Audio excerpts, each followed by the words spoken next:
Sports. Now I want to bring in the Coming Collapse of China author, Gordon Chang, and Money Map Press, their chief strategist, Keith Fitz-Gerald.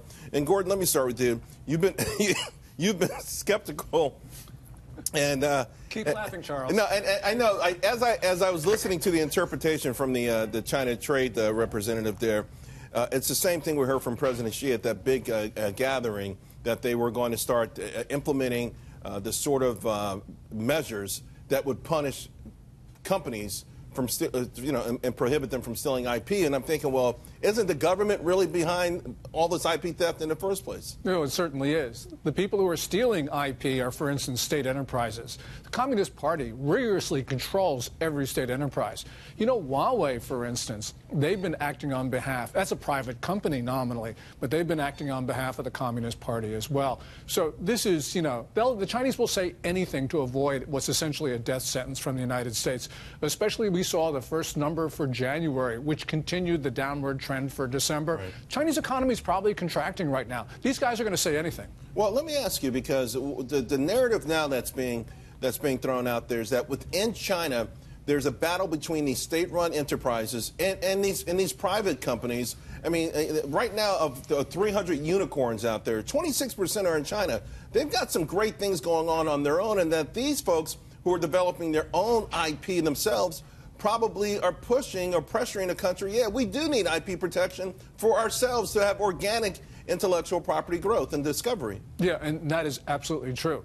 Because the biggest victims of Xi Jinping's plans are not foreign companies. The biggest victims are Chinese private entrepreneurs, in the tech sector, also outside the tech sector. But the point is, Xi Jinping does believe in a state-dominated economy. He believes that the Communist Party should dictate what goes on. That means state enterprises get most of the liquidity in the banking system. And so, you end up with a system which is really oriented towards the state. Of course, the market watches this very, very closely. We don't have to tell you that. Responsible for a lot of volatility last year, particularly to the downside, Keith.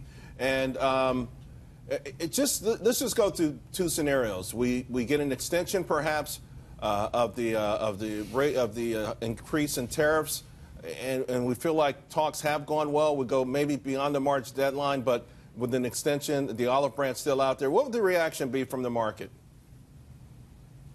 Well, I tell you, there are two things that stand out. Number one, Gordon's comments are absolutely spot on and jive with my own personal knowledge of China. Second, the informal dinner that they attended last night is significant because the Chinese do a lot of business when they're not doing business. So over drinks, over dinner, that's how friendships get built and really things happen behind the scenes. So to me, the market, if we get an extension but there's progress, I think that's good. We're going to get a little bit of a warm-up. But if they come out with a deal that truly settles intellectual property, that truly protects Chinese IP as well as international IP, and we keep the money flowing, I think the markets are off like a rocket. Well, we're talking like huge, like 10% more. I mean, just an instant move to the upside. I think there's going to be an instant move to the upside because traders are going to have to get in front of the potential they see building. So there's going to be two moves. There's going to be a quick reaction, and then there's going to be a grind higher as the bigger portfolios catch up with that expectation. Gordon, are you feeling better considering the dinner last night? The much more warm tone from both sides, not nearly the kind of saber rattling we dealt with almost all of last year. Well, I think there will be some sort of deal, but I don't think it's going to be in the long-term interest of the United States. Just look at... We're going to get snookered. We're going to get snookered. Look, you go back to last April, the 100-day action plan Wilbur Ross announced. He said, U.S. credit card companies are going to be admitted. Well, they were supposed to be admitted in 2006. There was a WTO case that we won in 2012, and there's still no American credit card issuers that are able to issue their own. And so, the earliest it's going to happen is 2020.